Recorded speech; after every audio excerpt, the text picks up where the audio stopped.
Hello there folks, this is Ray Dolan live from Mullingar in Mullingar. I'm here with the legend Bernard Flynn. But before we start chatting about the great Jim Moore, the event is coming up fairly soon. It's on the 3rd of August. It's in Clark's Bar in Mullingar, and it's going to be a fantastic day. But what we're doing is we're collecting stories and we're having chats with different people that would have known Jim over the years. And as I said, we've got TV presenter, GAA legend, and entrepreneur and a friend of Jim. You're very welcome on board. One of Jim's many friends, Ray, I should say. I'm privileged. It's great to chat about Jim Moore's life. Yeah. As you said, everything you've said and all the work you're doing, it's brilliant. When you met Carl a couple of weeks ago out across the road in Canton Cases there, and a good chat about, particularly about the night he brought me over to London. All right. Yeah, so at the time the football and GAA was going well, so he needed somebody to sort of be guest of honour at the dinner dance, the GAA dinner dance over there that he was heavily involved in. So at the time, people might know this, but Jim had his own box at Watford. I believe when he was the sponsor. He was the sponsor. Yeah. And he had his own box in the centre of the pitch, Scanmore, and myself and a couple of others that he brought along for the dinner dance. Right. But he collected us from the airport. Okay. Brought us. He said we'd go for a few little early drinks. Yeah. We'll go to the match, go to the box.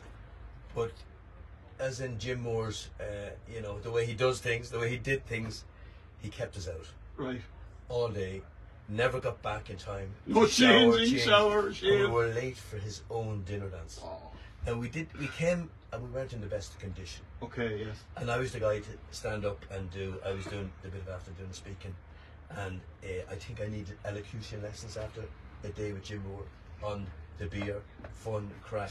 It was incredible. It was about 20 years ago. Oh. Carl, we stayed with Carl. Right. She will verify this. We were a bit of a mess when we arrived. We pulled it off, we winged it. But I kept saying, I said, Jim, we're going to be late. We'll be grand, we'll be grand. He knew this fella, that fella, go to this pub, that pub. He was incredible.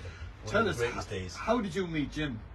I met him through Ned Moore and Shamrocks. Go on. He was a great old friend of mine. Played with Shamrocks in '92 when I moved to town. Right. Moved in '91.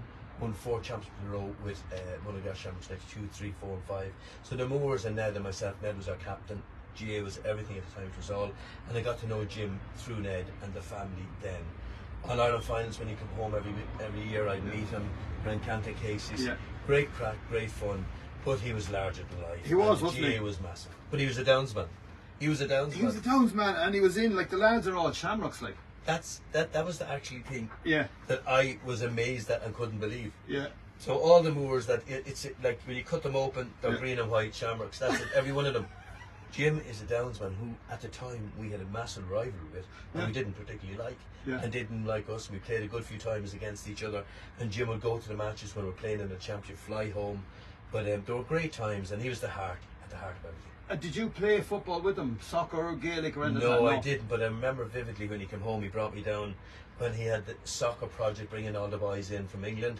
I was fascinated by this at the time. I really was. This is the dream team that came to Mullingar. Correct. I couldn't get over it. I thought, this man has lost it altogether.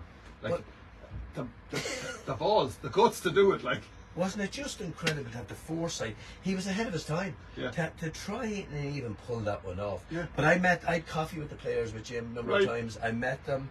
They were staying in digs. He was putting them up. You know all the things he tried to do at the time. Yeah. He literally believed he was going to have a League of Ireland team in Mullingar. Yeah.